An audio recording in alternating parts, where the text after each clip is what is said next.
following is intended for mature audiences. Viewer discretion is advised. Round and round the wheel goes, a blessing for the one that chose.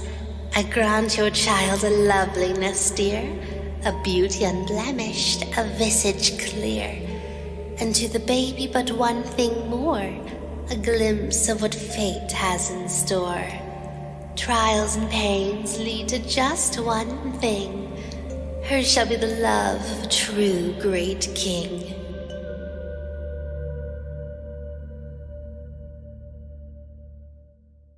Chapter 1. Adalind. The castle at High Citadel is prettier than most. The gleaming silver structure stands atop a marble cliff, resplendent in its glory. Holy water from the Andelupe River runs around it, ending in a cascading, beautiful waterfall. Elvish artisans built it in the 5th century, a gift for the then king in return for services rendered. The current king, my husband, told the story often, all while stroking the smooth stone walls. It was also my prison. With the war, the king's standing orders had been that I never leave its walls. Never mind that he had been the one to start the conflict with the orcs to begin with. It was not that I had much freedom before, but I'd at least been able to ride through the royal woods or walk through my herb garden. Now even those small pleasures are denied me. Sitting in my solar, I look out through the lead-paned window. The sky is as gloomy as my thoughts, gray with heavy clouds. Our crops might be getting much-needed rain even without the country's mages' interference, which is good. Most of them were dragged to the front with the king's army, no longer at home where they would be of the most use. Who knows how many will survive the conflict, and my own talents have been spread too thin lately. The window is open, just a crack. When the wind blows from the south, I imagine that I can smell the burning scent of warfare upon the breeze. A fanciful notion. The battle is not close enough for such things. It is only my fear that plays tricks on my mind. Still, though the war is not close, it is not far either. And it's getting closer. A mere 2 days' ride. I shake my head, clearing my mind of such things, and focus back on the practical problems of the present. Sitting at my cramped writing desk, I make another red-inked mark in my ledger. Supplies in the western region are growing worryingly low. Most of the southern refugees fled that direction when the horde crossed our borders. If fighting lasts until the next season, there won't be enough food for my people through the winter. Thousands will die. Another tragedy caused by my husband's war. Gods damn him. I sigh, the muscles in my neck tense. I send a silent apology to 𝐸cia, goddess of plenty, for the small use of blasphemy. The rest of the Adrician pantheon I could do without, but the mother goddess is not one that you lightly offend. Still, the numbers in front of my eyes blur, and I am unsure whether it is from exhaustion or tears. Perhaps I have already offended her in some past life. There will not be much of her plenty left if they cut us off from the continent much longer. A timid, familiar knock shakes me from my hopeless reverie. Enter, Ursa. My head lady-in-waiting enters, worry in her eyes, her usually bright face haggard. Apologies for interrupting, Queen Adalind, Ursa ventures. But we have received word from the front, and it is bad news. A chill runs up my spine. What is it?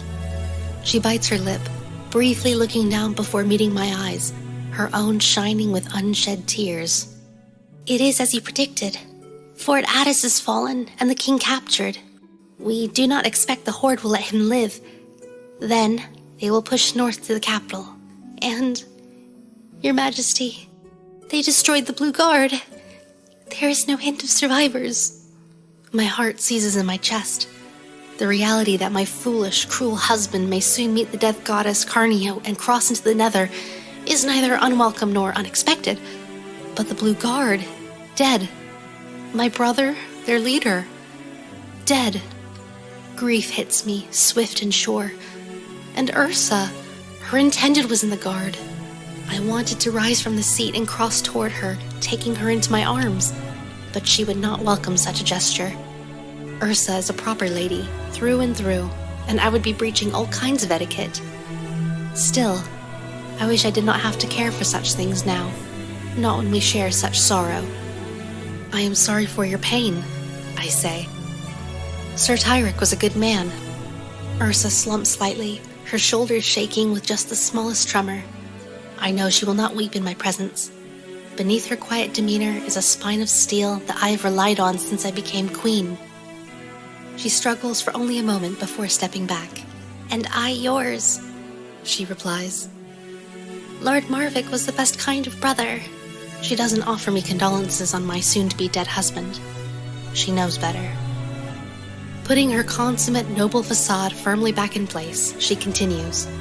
"With this new development, Your Majesty, if we are to enact your plan, we must do so swiftly." My gaze slides toward the window, looking at the overcast sky. The commoner in me hesitates.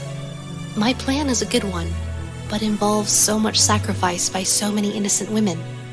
But the queen in me scoffs at my own weakness. Some sacrifice for the lives and welfare of many is a paltry price, one I can and must pay. Send the falcons, have our agents at the ready, and have the Gold Guard ready my horses and a war tent. We must ride to meet the horde without delay. Ursa curtsies low. "It will be done, Your Majesty." She turns to leave, but hesitates. "Will you need your veil?" I walk to the window, staring south toward the impending doom of my country. A cold shiver travels along my spine, leaving bitterness and vulnerability in its wake. Pack it, but I do not think I will wear it there. I must use every weapon I possess if I am to save the kingdom. I think it will be best if they see my face.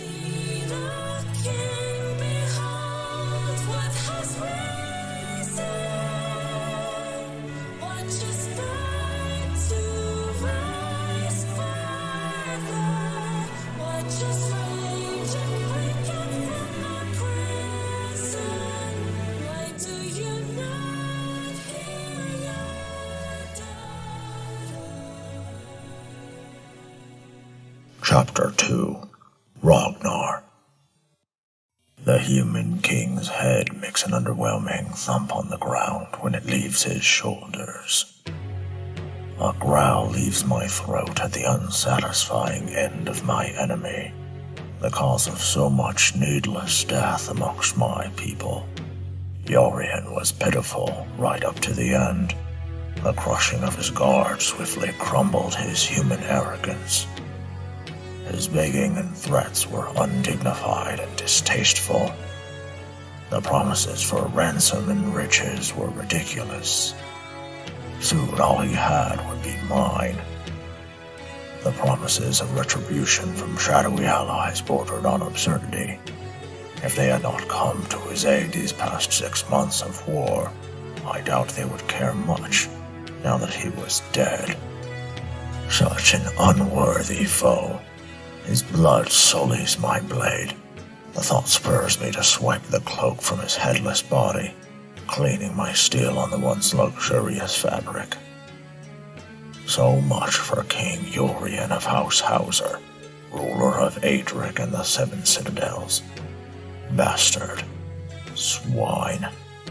Coming from my left, my axe, Gunnar, stands at my side and spits on the corpse. A clean death at your hands was too good for him, my king. He does not expect a response. I do not speak often, even to my closest advisors. They have been with me so long, though, that they can read my will upon my face and the carriage of my body. My shield, Urim, steps to my right, voicing my thoughts aloud in his typical even delivery. A king must kill a king, in respect for the position, if not the person. Tiredness cloaks my shoulders like a heavy burden. How long has it been since I truly slept? This is all so pointless. Before, I cared only for the wealthy neighboring kingdom, insofar as they would trade with us. I had no designs on their land, the conquering ways of my forefathers holding little interest for me. The prosperity and peace is a much more enticing lure. But that does not mean ours is not a nation of bloodthirsty warriors always at the ready. Now, with the death and destruction caused to my people by the Adricians, retribution must be had. lest other kingdoms think to try their luck against my horde. 𝐻𝐾𝐞𝐧 turns, determination and perhaps a little excitement sparking in his eyes. What next, my king? With this snake's head cut off, the enemy is surely defeated. The light has gone out of the prisoner's eyes. The warriors are anxious for feasting and the bride chase. I snorted that. Trust my horde now that their bloodlust is sated to be thinking with their bellies and cocks. A bride chase of humans will hold little challenge, though it is said their soft bodies provide tremendous satisfaction. I would not know. My tastes run more towards strength and steel rather than fragile beauty and a wet quim. My lack of response does nothing to stop the debate of my counselors.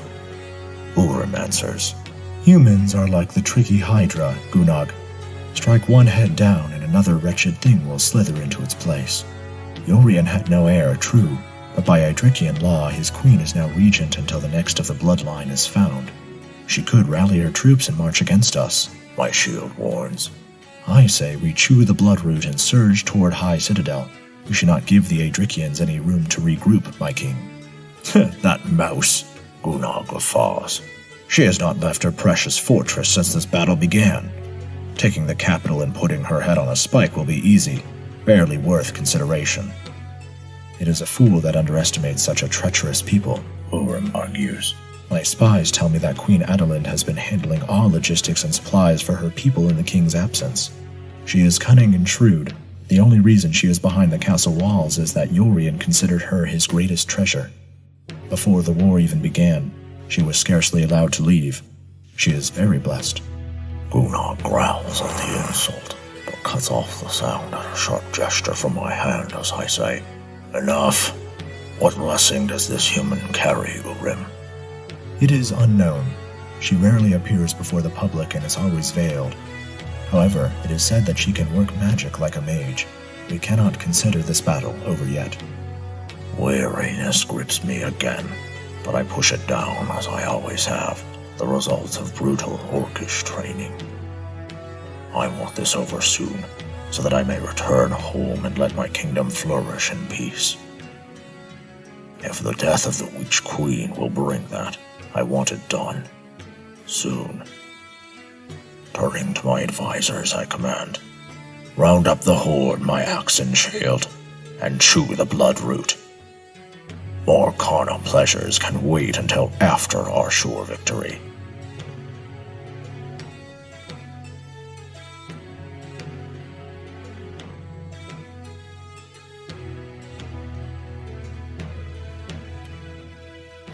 The thundering of thousands of pounding feet roars through the Adrikian countryside like a terrible storm.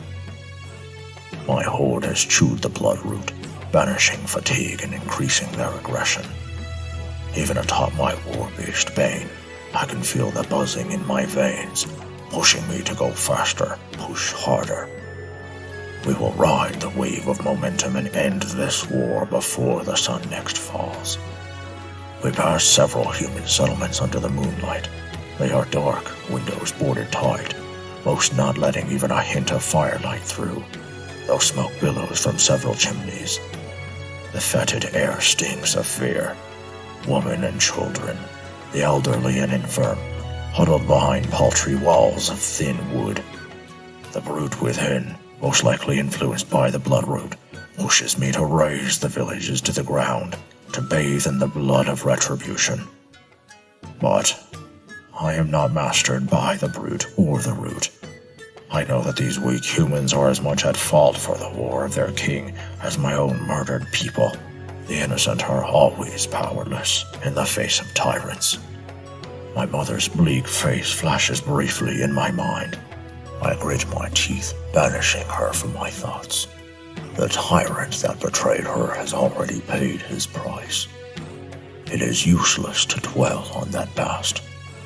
Since we meet no resistance, I channel my rage and aggression toward the Adrikian capital.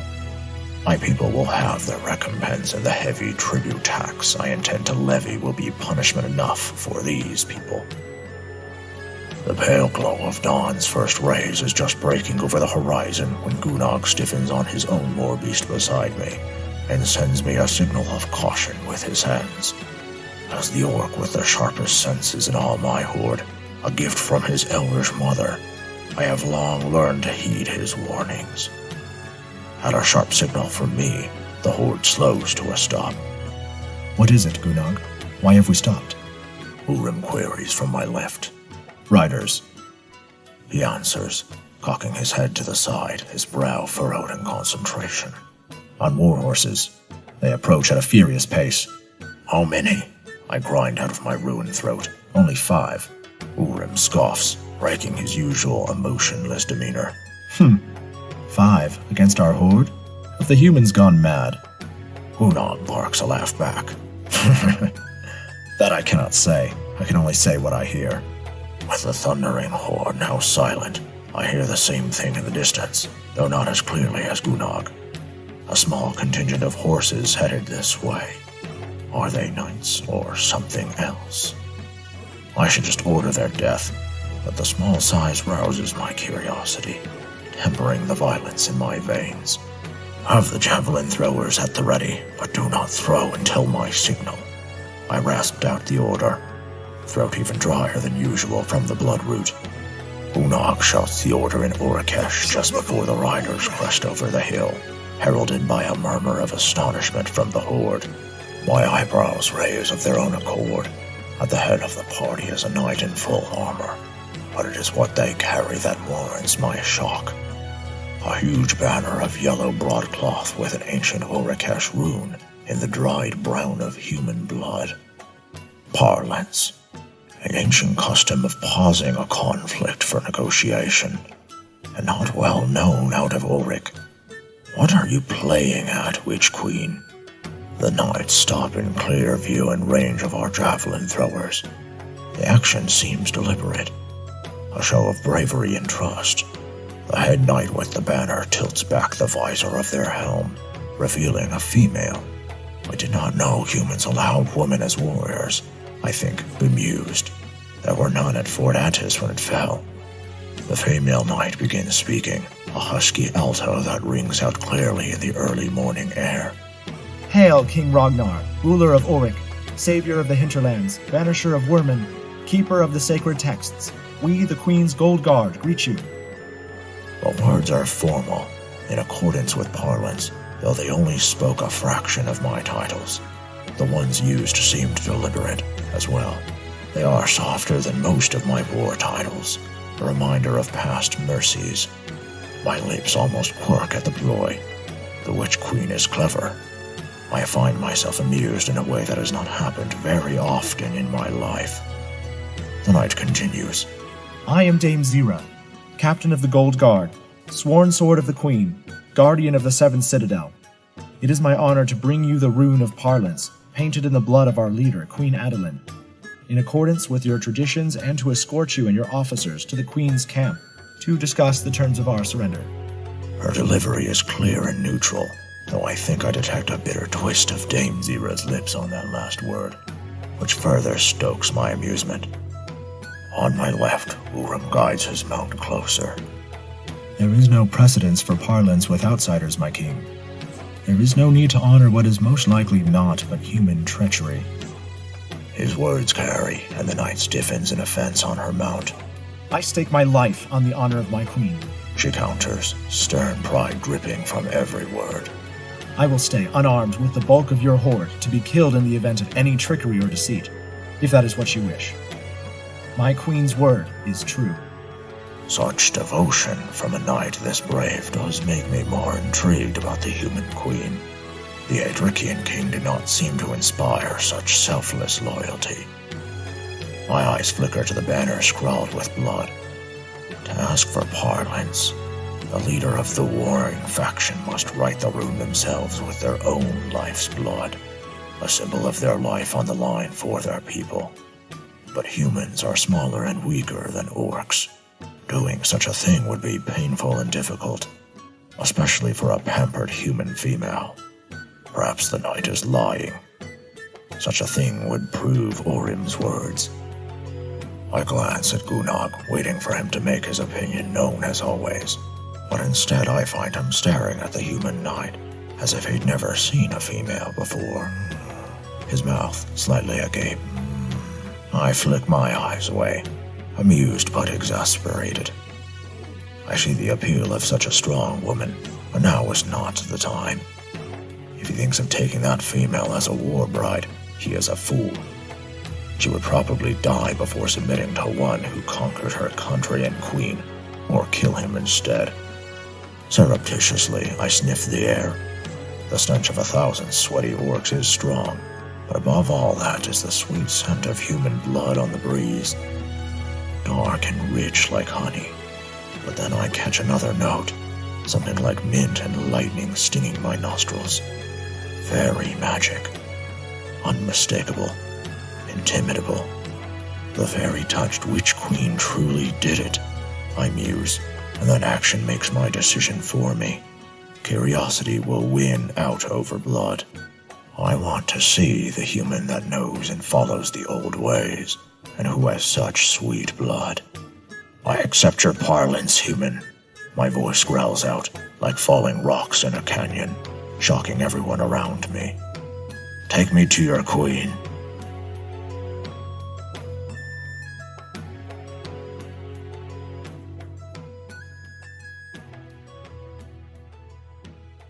Chapter 3. Rognar. The morning is still young when we arrive at the human queen's camp. The sky is a hazy white-gray, not yet blue, and the cool light reflects off the large white tent like a beacon. A yellow flag flutters lightly at the apex of the tent, signaling that this is a place of parlance, and the Adrikian and Orakesh banners stand proudly on either side of the tent's entrance in accordance with tradition. Again, my inquisitiveness grows. It is very rare that a non-orc would know, let alone follow and respect Orakesh traditions. My interest grows as the small contingent of advisors and generals I have brought, and I dismount from our war beasts. If rousing my curiosity is part of the Witch Queen's ploy, it is working. Though, I think as Dame 𝐸𝐴 leads us through the canvas flaps, if she thinks to soften me with a surface-level respect of orcs, she will soon find her folly. I am not easily swayed nor manipulated, and I know too well the other race's disdain for my own. Someone must pay for Yorian's incompetence, and with him dead, it will have to be his wife. It is the last thought I have before all else flees my head. Stepping into the interior, all would appear as any other leader's war tent, with a large table and maps in its center. An empty and intricately carved chair sits on the side closest to me, atop sturdy carpets. But it is the occupant of the chair on the far side of the table that seizes my wits and replaces all strategy and suspicion with one word. Mine. The human queen is beautiful. No, the word is too tame, too paltry to encapsulate the woman in front of me. Stunning, resplendent, divine. A modest iron diadem sits atop raven tresses that flow down her shoulders and body in perfect waves. The morning light is not yet strong enough to light the tent, and the candles that light the space reflect off the inky surface of hair in a way that is not entirely mortal. The shimmer glittering like facets of a gem, almost iridescent. Her visage seems radiant, smooth olive skin with high cheekbones and a sloping jawline that looks like it was crafted by a master artisan. Pillowy lips in a deep coral, the color of sacred ziki blossoms, rest beneath an aquiline nose. Her eyes are a light gray, a bewitching shade that almost seems lavender. Her body is perfect, covered in simple robes of high-quality linen that dip and flow with the curves and graceful lines of her form. The short sleeves of her garment their arms covered in impossibly soft-looking skin, only interrupted on the right side with an expertly wrapped bandage. Where she was cut to make the Parliament's banner, I think, irrationally angry at the thought of any pain coming to this creature. "Chase," whispers an instinct deep in my hindbrain. "Take," it growls more forcefully. I have never felt the mating instinct heat my blood, calling me to bind myself to my one and only. I have no doubts, however, that it is happening now, a feral, biting instinct to claim. After just looking at this female once. Fuck. Very blessed, Urim had called her. It is no mystery now what her blessing is. Beauty. Like in the old tales when fairies walked freely among mortals and played with their lives, setting up epic tales with an irresistible woman as the prize. It is one thing to hear it in stories, however, and entirely another to experience it. The magic augmented beauty is almost painful to behold, and I would still cut myself off at the knees to remain in her presence 1 minute longer. Madness. Mine. Irresistibility might be a problem. It is clear I am not the only one affected. I can already hear thrumming from a few in my retinue, too low for human ears to catch yet. But the beginning of sibilance, the orc's song of enticement, something my own broken voice is incapable of creating. I must act quickly, or a mating challenge will erupt in this tent before a word has even been spoken, and I kill every last one of my most loyal soldiers. A rough and warning growl rips from my throat, tearing into the perceived silence of the space. It silences the thrumming as my orcs regain control over themselves once more. The threatening sound does not affect the humans as one would expect. Her guard stands ready, but at ease, and the queen's gorgeous lips stretch into a welcoming but practiced smile, as if she expected such a reaction. The smile immediately makes me wary. Distantly, I think back to my discussion with Urim. The Idrikian queen is known to wear a veil wherever she goes in public. The choice not to wear one is deliberate, a calculated move. Her beauty is a weapon, I realize, and she knows how to wield it. Realization of the queen's devious strategy does nothing to douse the growling, possessive feeling in my chest. However, if anything, my intrigue only grows, alongside the hardness of my cock under my war kilt. Seemingly oblivious to the tension that has grown in the scant minute since we entered, Dame Zira steps to the side of her queen, extending an arm. I present to you Honorable Orikesh Delegation, Queen Adalind, Regent of Adric, leader of its armies, defender of its innocent, fairy favored. Fairy favored. It is an interesting title, almost synonymous with fairy blessed. But the connotation is different. It positions the fairy that blessed her as not just a one-time benefactor, but a champion. The subtle difference makes it seem unwise to harm the queen in any way. Only a fool would anger an immortal, capricious being with unlimited magic. Clever witch. Excitement begins to pound through my veins, as rampant as when I stand at the cusp of a battle, axe at the ready. My natural orc aggression, augmented with the hints of bloodroot still in my system, makes me crave a good fight. And I am, I realize, about to have a good fight. Perhaps not with blade and shield, but with words and cunning. And my opponent is worthy. Queen Adalind allows a smile to grow on her face for a moment. I worry my orcs will begin thrumming again. The expression sharpens her beauty to something even more painful to behold, like a beatific smile on a statue of the mother goddess, or a jeweled dagger poised right over the heart. It is so lovely that it is almost easy to miss that it does not quite reach her luminous eyes, which are touched with a deep sorrow. Welcome. she intones, her voice sliding through the space like warming oil over a wound, painful and soothing all at once. Rognar, King of Orcs, Guardian of Auric, All Chief. Your acceptance of parlance brings great honor. Orcs are auditory creatures. Seduction, binding, and intimidation is all tied into our voices. Our sibilance. It is a gift exclusively given to our kind by the Father God. But I would almost think this human had sibilance of her own. So ensnaring is the music of her voice, a witch queen indeed. Urim is the first to gather his wits, schooling his face into its normal expressionless mask. Our king accepted this invitation on the promise that Adric intends to surrender.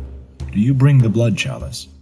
The thought of bleeding the human in front of me from her other delicate wrist, so that my generals and I may sip her blood from the cup of surrender, makes me wish to do violence. Would she even survive more blood loss? How different my feelings are from only hours ago, when I wished to remove her head from her neck with all haste. If Urim is hoping for acknowledgement from Queen Adalind, he is disappointed. Her piercing gaze stays on me, acting as if I had been the one to speak. Oh dear, she says, her lips curling again into a smile, this one looking less calculated and more genuine. My sack tightens under my cock. There appears to have been a slight misunderstanding. I am certain my knight told you we are to discuss the conditions of our surrender. Surrender is on offer after these negotiations, but only if those certain conditions are met. There is a moment of silence as an air of disbelief settles over our party. This human, so close to the catastrophic loss of a war started by her own husband, seeks to dictate terms to us, the victors, to orcs. Her audacity would be astonishing if it were not flirting with stupidity. Conditions? Gunnar throws his head back in laughter, his voice breaking the tense silence. I realize that I did not hear his throne with the others when we entered, and his disdain seems to indicate he is not as affected as the rest of us. Interesting. His harsh tones voice the incredulity I do not let show on my own stone face. You think to impose conditions on orcs? How? You have lost. You have no power. Your armies are broken. We have beaten you with a mere fraction of our horde. If you continue to struggle, your country will survive another week at most. You have no leverage, foolish woman. Dame Zira growls in outrage, her hand flying to the hilt at her hip, no longer the calm knight from the road. You go too far. I will cut your disrespectful tongue from your head, orc, and make you eat it. Gunnar growls back, but it is almost an aroused sound. If she thinks that words of violence will quell an orc like Gunnar, she is very wrong. Yes, the female knight has her claws in him, and does not even know it. The ethereal queen's hand floats out, staying her knight's rage before the threat can bring a response from my retinue and kind. She doesn't acknowledge my axe, her gaze continuing to scorch mine, her expression as unreadable as my own. With a mild tone, she says, I thought the king of such a mighty nation would understand that there are more kinds of power than force of arms. Am I to be disappointed? One perfect eyebrow quirks, her beautiful expression challenging. What? Barks out Gunnar, his sudden rage at the slight mirror of the human warriors from before. His hand twitches toward his weapon, but a glance from the side of my eye sees his hand back to his side. Cease with the riddles, human queen, Urim says mildly. I shield always the more level-headed of my advisors. Have you brought us here under pretense, then? No true surrender is dictated by the loser. It is up to the victors. Was this surrender of yours not but a human lie? Queen Adalind reaches out an impossibly delicate hand, grasping a crystalline goblet filled with a lavender liquid, the same color as her eyes, from the table. She takes a small sip, peering at me from the top of the glass. The blood in my veins quickens, the mating instinct coming forward more forcefully than before. Chase. Take. She swallows her sip, seemingly unaware of the effect her intent gaze is having on me. Adalind has yet to acknowledge anyone else in the tent. Her full lips tilt up in a small, secret smile. Yet, I already know your terms, King Rognar. The response surprises me enough that my stone facade cracks for an instant, my eyebrows rising just a fraction. In response, her smile widens, her painful beauty becoming almost blinding. A true smile, I muse, one of pleasure or joy, with no edges. I would kill to see it. I would die to see it. The late king attacked your people unprovoked, destroying lives, towns, livestock. She continues, unaware of my dangerous thoughts. The Orakesh tradition states that the recompense must be taken from the guilty party in 10 times the value lost. Every injured party and bereaved family must receive compensation in either goods or money to that end. Yes? The queen tilts her head slightly, waiting for me or my advisors to refute her statement. With none forthcoming, she continues. But that is not all, is it? In celebration of your victory, your horde must be treated to a week of feasting, and those that distinguished themselves in combat will be granted a bride chase. An intake of breath surrounds me and my retinue. How does she know this? Where is she getting her information? What do you know of the bride chase? Gunnar demands, once again the voice of the group. How do you know the sacred traditions? There is no need for unquiet. Queen Adalind says to me, ignoring the question. I can give you everything you want, in exchange for reasonable conditions. And if we reject these conditions? Asks Urim, his tone soft and dangerous. Finally, her eyes flick away from mine, settling on my shield. I feel the loss, inexplicably wishing to strike my friend and advisor. Ridiculous. Witchcraft. Very mischief. She responds to him, her tone an exact mirror of his own. Then, I can take it all away. The effect of her words is like a spark to tinder. My orcs begin a cacophony of uproar, weapons being drawn and insults shouted. The human guards draw their weapons, their stances defensive around their queen. Yet the human monarch does not move, does not show alarm. In fact, her calm tells me that she expected this outcome, and she is merely waiting for the next piece to move on the board. Infuriating human. Fascinating woman. I swing my fist, slamming it into the heavy table before me. The clamor immediately stills. A tension in the air as the chaos is forcefully contained. Enough! I grind out in my ruined voice. Stop with the human double speech. Speak plainly or this talk is done. Silence greets my words. The quiet enough that the sound of the gentle breeze outside can be heard clearly. My warriors know that I do not speak often, and never in front of outsiders. Now it is the second time today I have done so. The humans do not know that this is unprecedented. Instead, Queen Adalind's gaze slides back to me, where it belongs. Her violet eyes flick to my fist on the table, now surrounded by splintering wood. For a moment I think that I see something in her unreadable depths, something that sits in my gut like spoiled meat. Fear. My mother's eyes staring at my monster father. Then it's gone. So quickly I'm not sure I didn't imagine it. Still, I relax my hand, allowing the muscles to soften. Her eyes meet mine, a question I can't make out on her features before her lovely, calm smile slides back into place. All right, she says pleasantly, as if nothing had just happened, her voice somehow both warm and crystalline. Plain speaking, then. Adric's wealth comes primarily from two sources, our merchant fleets and ports in the west, and the large precious metal mines in the north and south. This, along with the royal treasury, is where your recompense would come from, the source of any future tributes and taxes as a territory of your kingdom.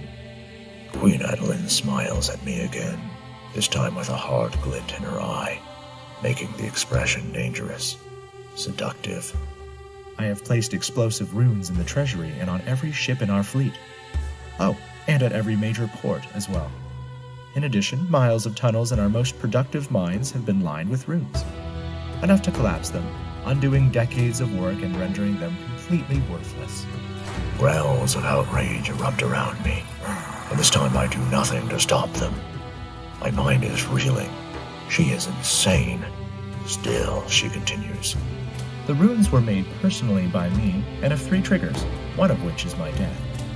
There is no way you could find and remove them before I financially cripple Adric irreversibly. Finally, the young, childbearing women of my kingdom have been apprised of what awaits them if our talks fail. They are each prepared to deprive your horde of their prize through the most final way possible, at my signal.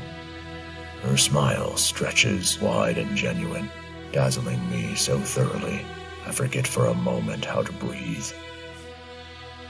It is not kind, or even pleasant, but it reaches her eyes this time. Sincere in its emotion. Triumph. The Queen turns the full force of that smile on Gunnog, acknowledging him for the first time.